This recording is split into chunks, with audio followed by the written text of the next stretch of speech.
Hey friends, welcome back to a video by me. Today we're going to talk about some stamping and I'm going to teach you guys a fun technique. So today we are going to talk about random stamping. Now this is a page I just created for my journal book, and if you can see, there's this piece of paper back here and there's these flowers stamped on it to make it look like a piece of decorative paper. This page was done completely with cardstock. There's no decorative paper on this page, but I wanted to create one and have one on here. And so I did take a stamp set and create some random stamping on this pink piece of paper to help enhance my page here. Now, I am going to shoot forward here and show you how I did the random stamping on this piece of paper. Just a quick little backstory. So this photo is me and my makeup. I'm obsessed with doing makeup and I always take photos when I have a really good makeup day. I love all things art. Makeup is very high on that list of artsy things that I like to do. And yes, I said this is going in my journal book. Now I have an album that's an 8.5 by 11 and I have pages in there. They're usually a 1-page layout with one photo. And then I usually do a whole journal page that's 8.5 by 11. I have some 6 by 6 journal pages in there. I don't really share that with people because, like I said, it's a journal. So I'm not going to share that here on YouTube, but, it's just a good way and another form of scrapbooking. I used to do what I called as a thought book in high school, before they had smash books and those kind of things that came out. I had a thought book. So I like to say I was the original on that idea. But it was the same kind of thing. It was a journal where I had photos from high school. I had poems in there. I had journaling. I had things about friends. And so as an adult, I just have decided to kind of continue that idea and make a journal, which is just an 8.5 by 11 album. My husband's allowed to read it. My kids are allowed to read it. It's not like juicy, hide your journal under your pillow, your diary, right? But it is more thoughtful writing and intense stuff in there. So if you're not a big scrapbooker and you just want to journal, I think that's another fun thing to do. And a fun way to throw in some journaling or some scrapbooking pages in there. Okay, so enough about the page, the photo, all that fun stuff. Let's get into this random stamping. Okay, friends, we are going to talk about that random stamping. Now, I am going to be using this stamp set, which is from our core catalog, which is good through August of 2021. It is called Stitched Florals, and here it is in the book. Here's mine. I do have it with the thin cuts. I always like to get the thin cuts because it makes it easier to cut things out. You can't always just fussy cut if you don't want to spend the extra money on the thin cuts or if you don't have a die cutting machine. But there is that option if you need it. So I love this stamp set because we have the fun floral here and we have florals in different sizes. Now, when you do random stamping to create a background page, I like having different size shapes to use in my random stamping. So today I am going to be using this flower, and then this teeny tiny little flower right here. So I did first of all grab some scrap because I am stamping on our peach cardstock and I kind of wanted to see what color I wanted to use. So as you can see here, our cardstock does have two-toned, so it's dark on one side and light on the other. And I really like to use the same ink on our cardstock because, like the same color, a tone on tone is really fun. So here I stamped peach ink on this light side of peach cardstock, but I also stamped flamingo, which is a darker pink here, to see the difference. And then I flipped it over and I stamped that darker on the darker side of the peach. And I decided I really like this look better because it pops out a lot more.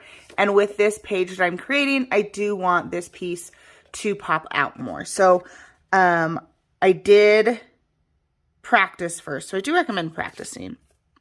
Now, I have my sheet of paper here. I know it's 8.5 inches wide, but I just used a scrap. It is 6 1/4 inch by 8.5 this way. And so, this is going to be used on my page, and I'm going to do some random stamping. Now, when you do your random stamping, or when you do any stamping, you want to make sure that your stamps are seasoned. Now, the way I do that is I blow on it. I don't know if you guys can hear that. I wipe it on my hand. You can wipe it on the back of your hand.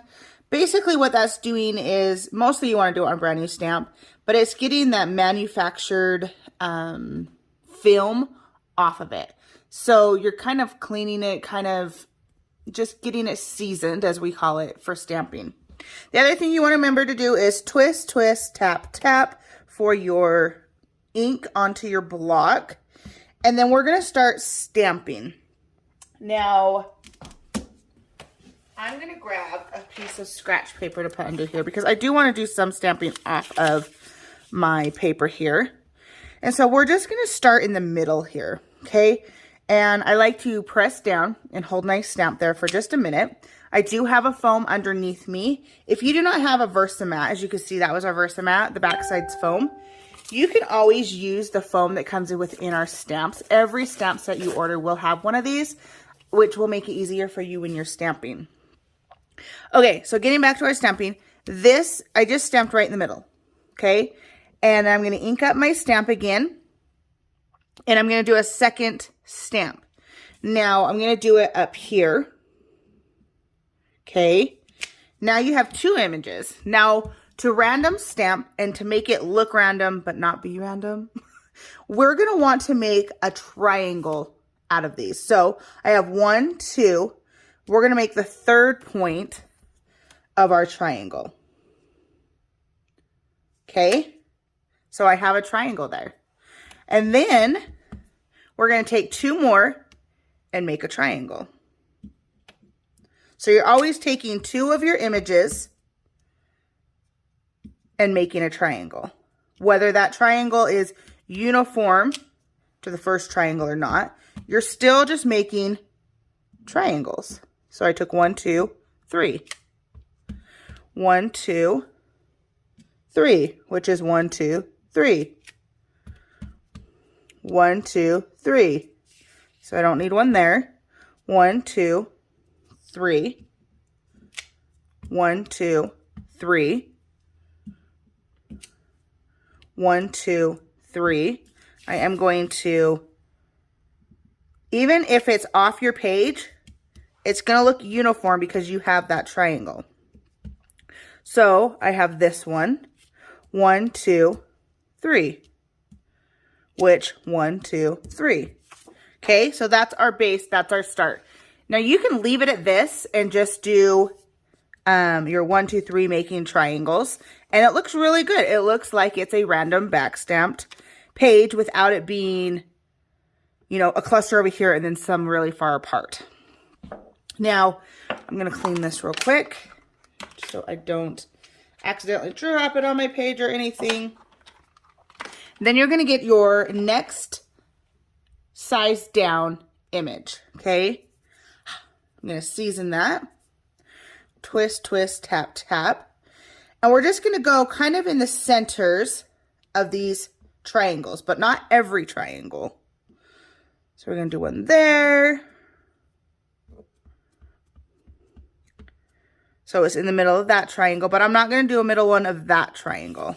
So then I'll do a middle one of this triangle. We can do a middle one of this triangle. A middle here. You're just kind of filling in the middles of these triangles. Okay, and when it looks like you have enough, you can stop. So as you can see, I didn't do it in the middle of every triangle. I have some that are open. And then you're going to go back in with our smallest stamp. And that's when we'll go and stamp in the middle of those other triangles that we didn't do that bigger stamp in.